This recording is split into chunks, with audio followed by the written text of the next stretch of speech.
آج آپ نے مجھے یہاں بلایا، جو میری حالت گھر کی تھی، میں وہی تہمت، وہ پتلا سا کرتا، وہ پرانی سی ٹوپی پہن کے آ جاتا۔ آپ لوگ پریشان ہوتے، مولوی صاحب ایسے اٹھ کے آ گئے، ایمانداری سے بتاؤ، اللہ اکبر، آپ میری ساتھ میں، ہاں مجھے میرے پیر و مرشد اللہ اکبر جن سے سن 1988 کے اندر میں بیعت ہوا تھا، حضرت سن 1987 کے اندر حضرت مولانا محمد عمر صاحب پالن پوری رحمت اللہ علیہ نے میرا ہاتھ پکڑ کر حضرت جی نام الحسن رحمت اللہ علیہ کے ہاتھ میں دیا تھا، حضرت جی نے پورا تباکو والا پان میرے منہ میں ڈال دیا تھا، حضرت نے بیعت فرمائی، آخری سفر رائیونڈ کے اجتماع پر آئے تھے، اللہ اکبر، حضرت عربیہ ویل چیئر پر ہو گئے تھے، ایئرپورٹ پر جب مخلوق چھوڑنے کے لیے آئی، آپ نے پیچھے کرسی موڑ کر، چہرہ موڑ کر دیکھا، اتنا بڑا مجمع دیکھا، آپ نے فرمایا کس کے لیے آئے؟ دنیا کہنے لگی تیرے لیے آئے، تیری محبت میں آئے، آخری ایام تھے، آپ نے فرمایا ہاتھ اٹھاؤ، واہ انعام الحسن، اللہ تیری قبر پہ کروڑوں رحمتیں فرماوے، اللہ اکبر، فرمایا ہاتھ اٹھاؤ میں دعا کروں تم آمین کہنا، آپ نے ہاتھ اٹھائے، کیا دعا فرمائی؟ اے اللہ جو میری محبت میں آئے ہیں، اللہ اس محبت کو تو اپنی محبت میں تبدیل فرما دے، اگر اللہ کی محبت نصیب ہو گئی، دنیا کا بیڑا پار ہو جائے گا، آخرت کا بیڑا بھی پار ہو جائے گا۔ مجھے مولانا الیاس صاحب نور اللہ مرقدہ کی بات یاد آ گئی، اپنے بیٹے مولانا یوسف صاحب رحمت اللہ علیہ سے فرمایا، بیٹے میں تجھے قطب بننے کا طریقہ نہ بتلا دوں؟ قطب ابدال، یہ کون؟ مولانا یوسف صاحب رحمت اللہ علیہ، حضرت کے گھر میں جب پریشانی تھی، دعوت و تبلیغ کے کام کی جان پہچان نہ تھی، کئی حمایت تھی کئی مخالفت تھی، مولانا یوسف اپنی آپ بیتی میں فرماتے ہیں 3 دن ہو گئے یوسف کے پیٹ میں روٹی کا ٹکڑا نہ گیا، میں شکر دوپہر کے وقت اپنے گھر آیا، آٹے کے ڈبے میں جھاتی ماری، کوئی چیز نظر نہ آئی، میں نے اندر ہاتھ ڈال دیا، انگلیوں کے نخل سے کونوں سے میں آٹا کھرچتا رہا، اتنا سا آٹا میرے ہاتھ کی ہتھیلی پر آیا، میں نے کہا تھوڑا پانی ڈال کے پیڑا بنا کر توا رکھ کر چپاتی بنا کے 2 لقمے کھا لوں، گزارا ہو جائے گا۔ مولانا الیاس صاحب رحمت اللہ علیہ اللہ اکبر آئے، مولوی یوسف کہتے ہیں میرا ہاتھ پکڑا، ہاتھ پہ آٹا دیکھا، رونے لگ گئے، کہا بیٹے کیا ہوا؟ کہا ابا بھوک لگی، کہ میری آنکھوں میں پانی آ گیا، واہ رو جی اللہ کی رحمتیں تیری قبر پہ برسے، فرمانے لگے، میں نے ہاتھ پکڑ کے کہا اللہ میں کما بھی سکتا تھا کھلا بھی سکتا تھا، میں نے فاقہ تیرے لیے برداشت کیا، گھر کا چولہا تیرے لیے بند کیا، الیاس کے بیٹوں پہ بھوک آئی تیرے لیے آئی، فرمایا میرے ابے سے برداشت نہ ہوا، میرا ابا کمرے میں گیا، مصلی بچھا ہوا تھا، حضرت الیاس رحمت اللہ علیہ سجدے میں پڑ گئے، اتنا روئے ہچکی بند گئی، جب رو کے سجدے سے اٹھے، مولوی یوسف فرماتے ہیں مجھے اپنے گلے سے لگا لیا، فرمایا بیٹے آج اللہ کے دین کے لیے فاقہ برداشت کر، سجدے میں اس نے وعدہ کر لیا، الیاس اس فاقے پہ صبر کر، آج کے بعد تیرے دروازے پہ موت تو آئے گی، کبھی رزق میں تنگی نہیں آئے گی۔ ان لوگوں کو قیامت کے دن ہمیں جواب دینا پڑے گا کہ جنہوں نے پیٹ پہ پتھر باندھ کر دین کی محنت کی، ہم نے مکھن پروٹھے کھا کے پرواہ نہ کی۔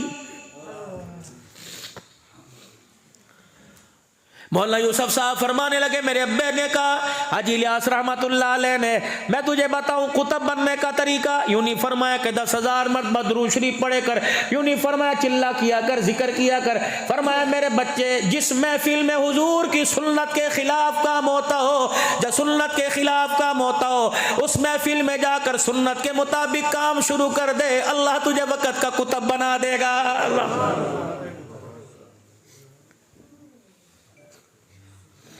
حضرت مولانا محمد عمر صاحب نور اللہ مرقدہ پالم پوری فرمایا کرتے تھے، لوگوں نبی دنیا میں آتے تھے، دین لاتے تھے، دین کی محنت لاتے تھے، جب تک دین کی محنت ہوتی رہی اللہ کی رحمت برستی تھی، نبی دنیا سے چلے گئے دین بھی اٹھ جاتا، دین کی محنت اٹھ جاتی، ساتھ اللہ کی رحمت اٹھ جاتی، آخر میں اللہ نے جناب محمد مصطفیٰ صلی اللہ تعالیٰ علیہ وسلم عطا فرمائے، دین لائے، دین کی محنت لے کے آئے، نبی تو دنیا سے دین کی تکمیل کر کے چلے گئے، دین باقی رہ گیا، اللہ اکبر، دین کی محنت رہ گئی، قیامت کی صبح تک دین زندہ رہے گا، محنت زندہ رہے گی، دین کا کام کرنے والوں پر آسمان کی بارش کی طرح اللہ کی رحمتیں برستی رہے گی۔ دین چھوڑ دیا، دین کی محنت چھوڑ دی، دنیا داری میں لگ گئے، اللہ نے آج ضرورتوں کی چیزوں کو ہمارے سے دور کر دیا۔ یاد رکھنا، کپڑا میری ضرورت ہے، جب یہ خواہش کے درجے میں آئے گا یہ نہیں یہ ہونا چاہیے، جوتا میری ضرورت ہے، جب یہ خواہش کے درجے میں آئے گا ایسا نہیں ایسا ہونا چاہیے، پانی میری ضرورت ہے، جب یہ خواہش کے درجے میں آئے گا، روٹی سالن میری ضرورت ہے، جب خواہش کے درجے میں آئے گا تو اللہ اکبر، اللہ ضرورت کی چیزوں کو بھی خواہش کے درجے میں لانے پر اللہ ضرورت کی چیزوں کو ہمارے سے دور کر دے گا۔ اللہ اکبر۔ آپ کی میری اس وقت خواہش کیا ہے؟ اور خواہش بھی جائز ہے، روٹی کپڑے مکان کا نعرہ، اور کچھ نہ ہو اپنا مکان تو ہونا چاہیے، کچھ نہ ہو اپنا روزگار تو ہونا چاہیے، کچھ نہ ہو بچوں کے لیے کاروبار تو ہونا چاہیے، کچھ نہ ہو روٹی تو سونی لبنی چاہیے، یہ جائز جائز اللہ سے مطالبے ہے۔ اللہ فرماتے ہیں جب میں تیرے مطالبے کو جائز کہتا ہوں تو میرے مطالبے پر انکار کیوں کرتا ہے؟ میرے مطالبے پر چوری سی نازوری کیوں کہتا ہے؟ میرے مطالبے پر ہے میرا بندہ تو کیوں نہیں مانتا؟ تو نے اولاد کا مطالبہ کیا میں نے انکار نہ کیا،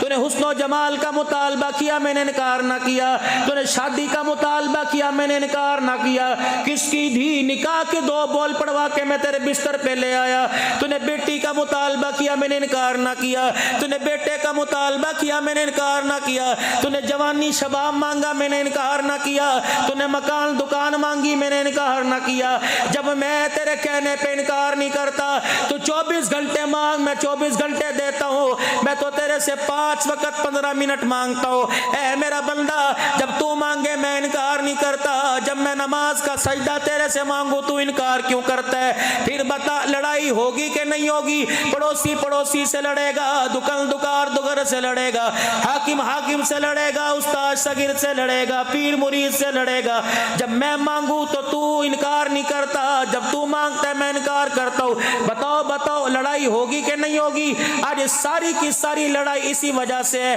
جب وہ مانگتے ہم دیتے کوئی نہیں، جب ہم مانگتے وہ انکار نہیں کرتے۔ اللہ سائیاں عبد الحلال کو تو نے یہاں بھیج دیا، مسئلے کا حل بتا، تجارت کیسے بحال ہوگی، فصلوں میں برکت کیسے آئے گی، گندم کی پیداوار کیسے بڑھے گی، چاول کی پیداوار کیسے بڑھے گی، رزق میں برکت کہاں سے آئے گی، اے اللہ کھانے میں ذائقہ لذت کہاں سے آئے گا، گھروں میں سکون کہاں سے آئے گا، اے اللہ خوشحالی کیسی آئے گی؟ اللہ فرماتے ہیں حل بتا دوں جائے گا، حل بتا دوں، اے میرے بندے رستہ بتا دوں جائے گا، حل بتا دوں کرے گا، وعدہ کر، اللہ اکبر، کر ایگریمنٹ، لگا انگوٹھا، لگا کر دستخط، لکھ پرو نوٹ، اللہ کیا میں تیار ہوں، یہ ساری پریشانیوں میں تھک گیا، اللہ مسئلے کا حل کیا ہے؟ فرمایا ایک واحد حل، فَلْيَعْبُدُوا رَبَّ هَذَا الْبَيْتِ الَّذِي أَطْعَمَهُم مِّن جُوعٍ وَآمَنَهُم مِّن خَوْفٍ۔ میں 5 مرتبہ تجھے اپنے گھر میں بلاؤں تو انکار نہ کرنا، تو رات کے اندھیرے میں مجھے بلائے گا، تیرا اللہ آنے سے انکار نہیں کرے گا۔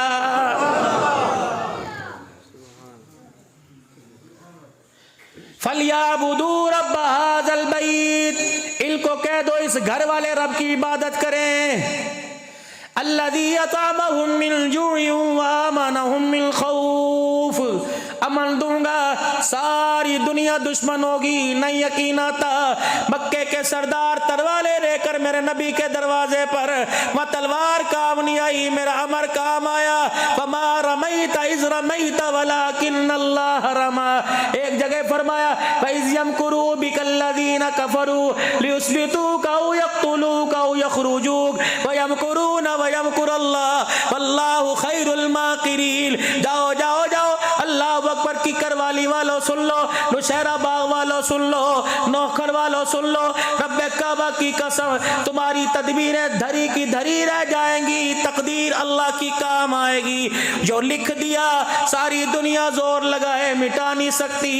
اس لیے فرما دیا جو لا کہا وہ لا ہوا، جز لا کہا کل لا ہوا، پھر کیا ہوا؟ اللہ ہوا۔ اتنے پاپڑ بیلنے کے بعد، اتنی مارے کھانے کے بعد، اتنے دھکے کھانے کے بعد اب ماننا، پہلے ہی مان جاتا۔